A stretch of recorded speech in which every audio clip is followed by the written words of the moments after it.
तीर्थास्पदं शिवविरिञ्चनुतं शरण्यं भित्यार्तिहं प्रणतपालभवाब्धिपोतं वन्दे महापुरुष ते चरणारविन्दं राधाकरावचितपल्लववल्लरीके राधापदाङ्कविलसन् मधुरस्थलीके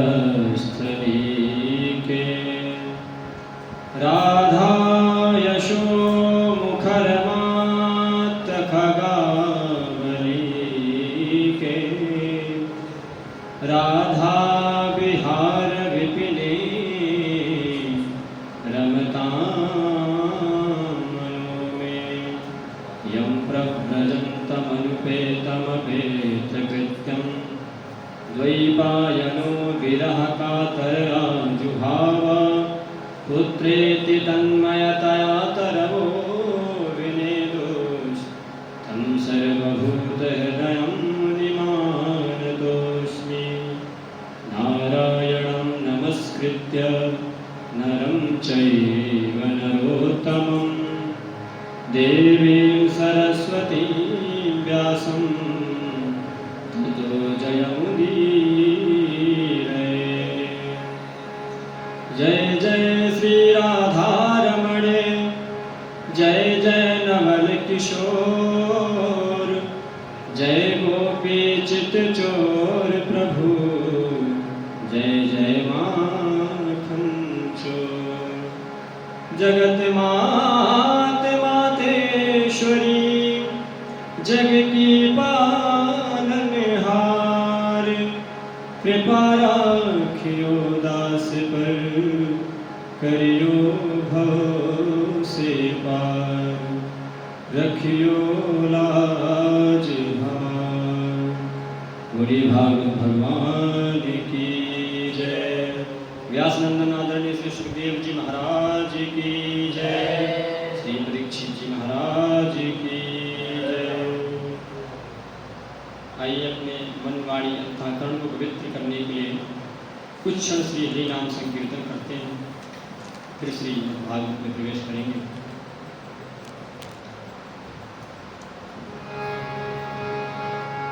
जय जय राधा, जय राधा रमण हरि बोल।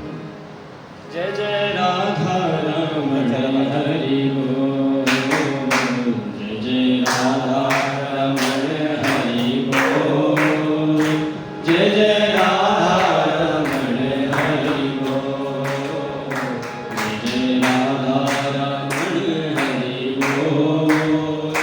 जय जय राधा रमण हरि बोल। जय जय राधा रमण हरि बोल। जय जय राधा रमण हरि बोल। जय जय राधा रमण हरि बोल। जय जय राधा रमण हरि बोल। जय जय राधा रमण हरि बोल। जय जय राधा रमण हरि बोल। जय जय राधा रमण हरि बोल। जय जय राधा रमण हरि बोल। परम मंगल में परात्पर अखिलेश्वर अकारण करुणा वरुणालय भक्तिवांछा कल्पतरु श्री तड़िंदित विनंदित पीताम्बरधारी सुदर्शन चक्रधारी मुरलीधारी श्री बालकृष्ण लाल की वांगमयी शब्दमयी वाणीमयी प्रतिमूर्ति श्रीमद् भागवत महापुराण को बारंबार प्रणाम। विराजमान गुरुजनों के चरणों में बारंबार प्रणाम। समक्ष उपस्थित सभी धर्म शिक्षकों के हृदयस्थ उस परमात्मा को बारंबार प्रणाम। भगवान श्री कृष्ण की असीम अनुकंपा से, परमात्मा के अनंत आशीर्वाद से हम सभी को इस आनंद धाम आश्रम में ऐसे ग्रंथों का, वेदों का, उपनिषदों का और भागवत जैसे महापुराण का अध्ययन करने का सौभाग्य प्राप्त हुआ है। प्रवचन करने का सौभाग्य, सत्संग सुनने का सौभाग्य, ये सब उसी परमात्मा की कृपा से ही प्राप्त होता है।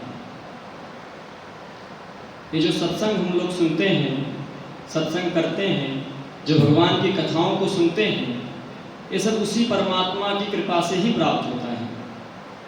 श्रीमद् भागवत जी में एक श्लोक आता है, भाग्योदयेन बहुजन्म समर्जितेन सत्संगमं च लभते पुरुषो यदा वै अज्ञान हेतुकृत मोह मदांधकार नाशम विधाय तदोदयते विवेका। अर्थात एक जन्म का नहीं, 2 जन्मों का भी नहीं, बल्कि 7 जन्मों का भी नहीं, जब अनंत जन्मों के भाग्य उदय होते हैं तब जाके कहीं भागवत कथा श्रवण में रुचि हो पाती है। सुनने की तो बात दूर की है, रुचि हो पाती है। जब अनंत जन्मों के भाग्य उदय होते हैं तब जाके रुचि हो पाती है। गोस्वामी जी ने श्री रामचरितमानस में लिखा है कि बिनु सत्संग विवेक न होई, राम कृपा बिनु सुलभ न सोई। बिना सत्संग किए विवेक जागृत नहीं होता। जब तक सत्संग नहीं सुनेंगे, जब तक भगवान की कथाओं को श्रवण नहीं करेंगे, तब तक हमारे अंदर विवेक जागृत नहीं होगा, हमको विवेक प्राप्त नहीं होता। सत्संग अर्थात क्या? सत्संग अर्थात सज्जनों का संग, संतों का संग, भगवत चर्चा, यही सत्संग है।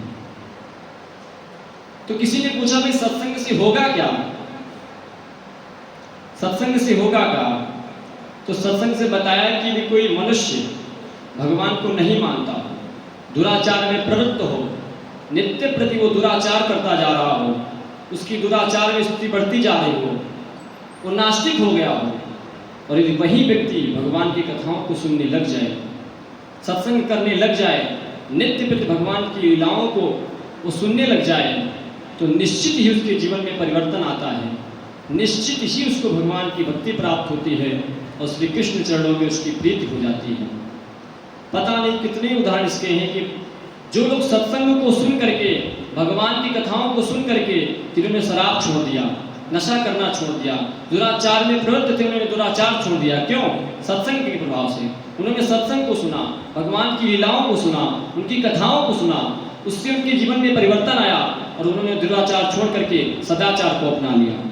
यह है भगवान की लीलाओं की महिमा, उनकी कथाओं की महिमा।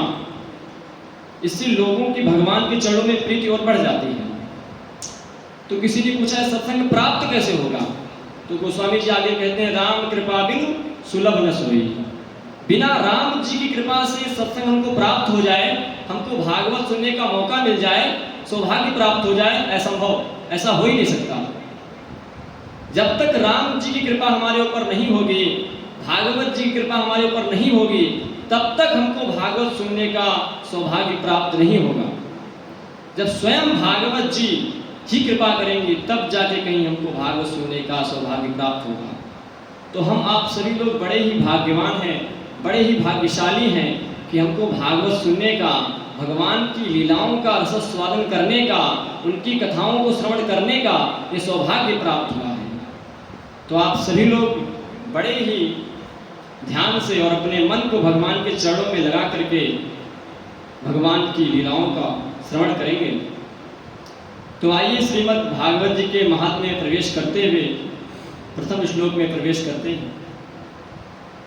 सच्चिदानंद रूपाय विश्वोत्पत्त्यादि हेतवे तापत्रय विनाशाय श्री कृष्णाय वयं नमः। जीवन में 3 बातें बड़े ही समझने योग्य हैं। वो है सत्य, चित और आनंद। हम लोग कभी कभी जयकार लगाते हैं, बोले सच्चिदानंद भगवान की जय। लेकिन सच्चिदानंद है कौन? इस सत चित्त और आनंद है कौन? किसे कहते हैं सच्चिदानंद? तो सत कहते हैं अविनाशी को। अविनाशी अर्थात जिसका कभी विनाश नहीं होता, जो पहले भी सत्य था, मध्य में सत्य है और अंत में सत्य रहेगा। तो फिर अविनाशी कौन है? तो बोले परमात्मा ही अविनाशी है। परमात्मा के सिवाय कोई अविनाशी है ही नहीं। ईश्वर अंश जीव अविनाशी, परमात्मा अविनाशी है, उसका अंश भी अविनाशी है। परमात्मा अविनाशी है, वह पहले सत्य था, मध्य में सत्य है और अंत में वही सत्य बचता है। वेद में एक मंत्र आता है, हिरण्यगर्भः समवर्तताग्रे भूतस्य जातः पतिरेक आसीत् सदा धार पृथ्वीं द्यामुतेमान कस्मै देवाय हविका विधेमा। दुनिया में सबसे पहले परमात्मा थी। दुनिया बनने के बाद अनेक प्रकार के लोगों का जन्म हुआ, कोई छोटा, कोई बड़ा, कोई मोटा, कोई पतला, पता नहीं कितने जीव जंतुओं का जन्म हुआ, 84 लाख योनियां प्रकट हुई, लेकिन सब में परमात्मा है। चाहे सुअर हो, चाहे चांडाल हो, चाहे कुत्ता हो, सब में परमात्मा है। गुरु नानक देव जी कहते हैं कि एक नूर से सब जग उपजै, कौन भले को मन दे। उसी परमात्मा से ही सब सृष्टि उत्पन्न हुई, सभी जीव उससे ही उत्पन्न हुए हैं। सब में परमात्मा है, इसीलिए कहा कि पर आत्मा ही परमात्मा है। पर आत्मा ही परमात्मा है। इस परमात्मा से ही सब लोगों का जन्म होता है। और इस सृष्टि का जब प्रलय हो जाता है ना, इस सृष्टि का जब विनाश हो जाता है, तब केवल वही बचता है। उसे ही हम लोग सत्य कहते हैं।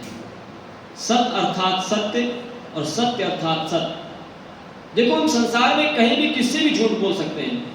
माता पिता से झूठ बोल देंगे, गुरुदेव से झूठ बोल देंगे, मित्र से झूठ बोल देंगे, लेकिन जब मंदिर जाते हैं, भगवान के सामने हाथ जोड़कर खड़े होते हैं, कहते प्रभु आप तो जानते ही हो कि मैं कैसा हूँ। मैं दुनिया के सामने तो बड़ा अच्छा बना फिरता हूँ, लेकिन आप जानते हो कि मेरे अंदर क्या है, मेरे अंदर कितनी बुराइयां हैं, आप जानते हो। यानी कि परमात्मा के सामने जाते ही हमारी सच्चाई खुल जाती है। उनके सामने झूठ बोल ही नहीं सकते। वो है परमात्मा सत्य। सत्य के सामने झूठ बोल ही नहीं सकते, उसे हम लोग सत्य कहते हैं। तो परमात्मा ही सत्य है, उसके सिवाय कोई सत्य नहीं है। उमा कहो मैं अनुभव अपना, सत हरि भजन जगत सब सपना। जगत तो मिथ्या है, केवल ब्रह्म सत्यम, जगत मिथ्या। ब्रह्म ही सत्य है और संसार तो केवल मिथ्या है। उसी परमात्मा को हम लोग सत्य कहते हैं। सत्य अर्थात सत्य होता है और सत्य अर्थात सत्य होता है। परमात्मा का दूसरा स्वरूप है चित्त। परमात्मा का दूसरा नाम है चित्त, वह चित्त स्वरूप है। चित्त अर्थात चैतन्य, प्रकाश को ही चित्त कहा गया है। संसार में जब कोई अपना ना लगे तो एक ही अपना लगता है। सूरदास जी कहते हैं कि बिनु गोपाल कोई नहीं अपनो, जासो की रति रही है। मन पंछी उड़ी जई है जा दिन, मन पंछी उड़ी जई है।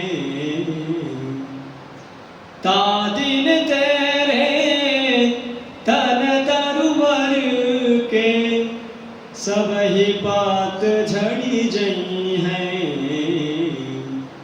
मन पंछी उड़ी जई है जा दिन, मन पंछी उड़ी जई है। जिस दिन चैतन्य रूपी प्रकाश ये परमात्मा हमको छोड़कर चला जाता है, उस दिन हमको कोई पूछता नहीं है। लेकर जाते हैं चिता में, अग्नि जला देते हैं, उनको राख कर देते हैं। जो हमको बहुत प्यार करते थे, जो बहुत प्रेम करते थे उनसे, जितने भी परिवार वाले, जितने भी रिश्तेदार वाले हमसे बड़ा प्रेम करते थे, बड़ा लगाव रहते थे, वही हमको जाकर के चिता में जलाकर फूंक देते हैं। क्यों? चैतन्य निकल गया उसमें। सूरदास जी कहते हैं कि बिनु गोपाल कोई नहीं अपनो, जासू कीरत नहीं है। मन पंछी उड़े हैं जा दिन, मन पंछी उड़े हैं। जिस पति से पत्नी बड़ा प्रेम करती थी, बड़ा चाहती थी, बड़ा स्नेह करती थी, वही पति मृत्यु को प्राप्त हो जाए, उसको छोड़कर चला जाए और पत्नी बड़ी रोए उसके याद में, बिलखे, बड़ी तड़पे, और पति उसकी स्थिति को देखकर सहन न कर पाए और वह सोचे कि चलो अपनी पत्नी से मिल आते हैं। रात को 11:30 बजे वह करके पंखे पर बैठ जाए और पत्नी उसी रूम में लेटी हो, तो पत्नी की क्या स्थिति होगी? वो डरकर भग जाएगी। जा प्रियतम सो प्रीति घनेरी सो देख करती हैं।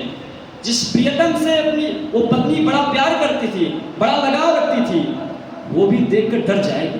क्यों? क्योंकि वो चला गया। कौन चला गया? वही चैतन्य परमात्मा उसको छोड़कर चला गया, इसलिए पत्नी भी देखकर डर गई। क्यों? कल तो बड़ा प्यार करती थी, बड़ा लगाव रखती थी। नहीं, कल तक तो उसके अंदर ठाकुर जी विद्यमान थे, इसलिए बड़ा प्यार था, बड़ा लगाव था। आज ठाकुर जी ने त्याग कर दिया उसको, इसलिए वो भी देखकर डर जाती है। इसी को चित्त कहते हैं। किसी व्यक्ति को लोग कब तक मानते हैं? जब तक उसके अंदर चैतन्य है, जब तक उसके अंदर परमात्मा है, तब तक माँ कहती मेरा लाल है, पिता भी कहता मेरा पुत्र है, दादी बाबा कहती मेरे बड़े ही प्यारे पोते हैं, बहन भी भाई तब तक ही कहती है जब तक हमारे अंदर चैतन्य रूपी प्रकाश विद्यमान है। जिस दिन चैतन्य रूपी प्रकाश हमारे शरीर के अंदर से निकल जाएगा, उस दिन हमको कोई एक दिन से ज्यादा रखना ही नहीं चाहिए। लोग यही चाहेंगे कि जितनी जल्दी हो उतनी जल्दी उसको घर से बाहर निकालो। जैसे उसके प्राण निकल गए तो जितने संबंधियों ने उसको अपना संबंधी बताया था, वही सब पूरा प्रयोजन करते हैं, इसे ले जाओ सुनसान करा उसे क्रियाकर्म को। क्यों? अरे तुम्हारा भाई है, कल तक तुम जो गुणगान गा रहे थे, तुम्हारा पति है, तुम इसको जगह जगह बता रही थी कि मेरा पति है, तुम इसको पिता कहकर के संबोधित करते थे, आज संसार लेके जा रहे हो उसको। क्यों? क्या हुआ? बोले वो चला गया। कौन चला गया? सामने तो बड़ा है, बड़ी बड़ी आंखें थे, बड़े बड़े बाल थे, ऐसी नाक थी, ऐसे होठ थे, वैसे ही तो है, तो फिर अब स्वीकार क्यों नहीं करते हो? नहीं महाराज जी, ये तो इसके भीतर जो था वो चला गया, उसको तुमने कभी देखा? नहीं देखा तो कभी नहीं, तो फिर रो क्यों रहे हो? इतना चिंतन क्यों कर रहे हो? फिर जब तुमने उसको कभी देखा ही नहीं, वो चला गया, तो फिर इतना रो क्यों रहे हो? किसके लिए रो रहे हो? वास्तव में जब व्यक्ति की मृत्यु होती है ना, तब हमें पता चलता है कि हमारा रुदन किसके लिए होता है। वह शरीर तुम्हारे सामने होता है, हमारा रुदन होता है वो चैतन्य है, वो परमात्मा है, जो उसके अंदर बैठ करके उसको चला रहा था, उससे बुलवा रहा था, उससे सारी क्रियाएं करवा रहा था, वही चैतन्य है, उसी को परमात्मा कहते हैं। आज कोई गुरुजन आते हैं, कोई परिवार वाले आते हैं, कोई रिश्तेदार आते हैं, हम उनके चरणों में प्रणाम करते हैं, उनको गले लगाते हैं, और वही गुरुजन कल को पधार जाएं, कल को मृत्यु को प्राप्त हो जाएं, तो उनकी शव यात्रा में जाने के बाद हम घर में बाद में घुसते हैं, 2 बाल्टी बाहर ही नहाते हैं। क्यों? मैं पवित्र हो गया। क्यों पवित्र हो गए? कल तक तो तुमसे गुणगान गा रहे थे, कल तक तुमको गले लगा रहे थे, कल तक उनके पैर छू रहे थे, आज अपवित्र क्यों हो गए? क्योंकि कल तक उनके अंदर ठाकुर जी विद्यमान थे, चैतन्य रूप में विद्यमान थे, वही चलवा रहे थे, वही बुलवा रहे थे, वही उससे सारी क्रियाएं करवा रहे थे, इसलिए वो पवित्र था। आज ठाकुर जी ने उसका त्याग कर दिया, इसलिए वो पवित्र हो गई। यही परमात्मा का दूसरा स्वरूप है चित्त। चित्त माने प्रकाश। तो यदि हम लोगों को कोई पुस्तक पढ़नी होती है, कोई किताब पढ़नी होती है, कोई भी कार्य करना होता है, तो उसके लिए हमको प्रकाश की आवश्यकता पड़ती है। बड़े से बड़े कार्यक्रम होते हैं, उसमें प्रकाश की ज़्यादा व्यवस्था की जाती है, बहुत सारी लाइटें लगाई जाती है। क्यों? क्योंकि प्रकाश की ज़्यादा जरूरत है। लेकिन जिस परमात्मा को कभी किसी से प्रकाश लेने की आवश्यकता ही नहीं पड़ती, जो स्वयं प्रकाश स्वरूप है, जिसकी एक आंख चंद्रमा है और एक आंख सूर्य है, जिसका तेज करोड़ों सूर्य के समान है, वो चित्त है, उसे हम लोग चित्त कहते हैं। यही परमात्मा का दूसरा स्वरूप है चित्त। और भगवान का तीसरा नाम है आनंद। भगवान का तीसरा नाम है आनंद। आनंद की परिभाषा हमारे शास्त्रों में, हमारे ग्रंथों में बड़े ही सुंदर रूप में वर्णित की गई है। लोग बाजार गए, गोलगप्पे खाए, बोले आपको आनंद आ गया। कहीं से निमंत्रण आया, वहाँ पे भोजन करने गए, बढ़िया रसमलाई खाई, बढ़िया भोजन खाया, बोले आपको आनंद आ गया। गरम गरम जलेबी खाई, बोले आपको आनंद आ गया। किसी को रसगुल्ले में आनंद आ रहा है, किसी को समोसे में आनंद आ रहा है, लेकिन ये आनंद कुछ नहीं होता। ये तो जीभ के स्वाद होते हैं। आप एक रसगुल्ला खाओगे, 2 खाओगे, 10 खाओगे, कुछ लोग हैं 50 खा लेंगे।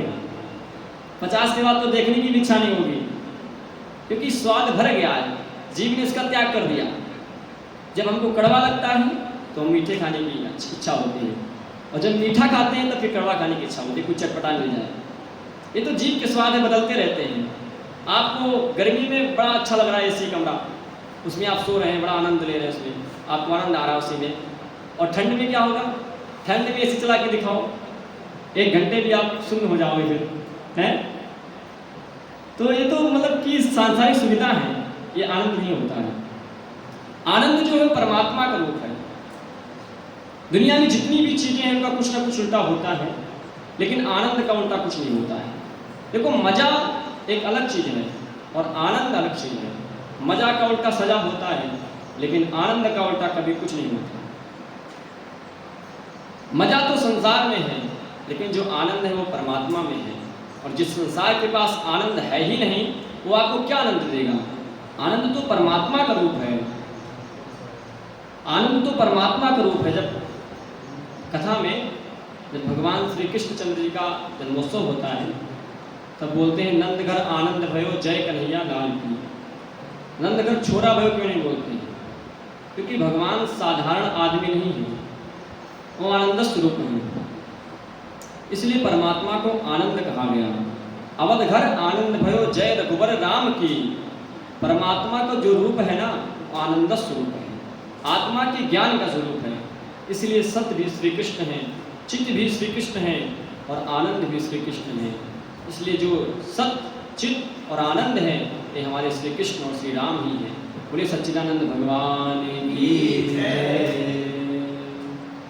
आगे की चर्चा हम सभी लोग कल सुनेंगे। आइए कुछ क्षण भगवान श्री हरिनाम का संकीर्तन करते हैं, उसके बाद अपनी वाणी को विराम, सभी को सीताराम करेंगे। जय जय राधा रमण हरि बोल, जय जय राधा रमण हरि बोल, जय जय राधा रमण हरि बोल, जय जय राधा रमण हरि बोल, जय जय राधा रमण हरि बोल, जय जय राधा रमण हरि बोल, जय जय राधा रमण हरि बोल, जय जय राधा रमण हरि बोल, जय जय राधा रमण हरि बोल, जय जय राधा रमण हरि बोल, जय जय राधा रमण हरि बोल, जय जय राधा रमण हरि बोल, जय जय राधा रमण हरि बोल, जय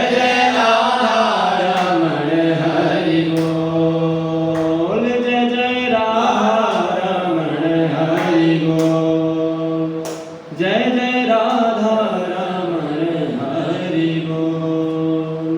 बोलिए श्री राधा रमण लाल की जय, भागवत भगवान की जय, सुखदेव जी महाराज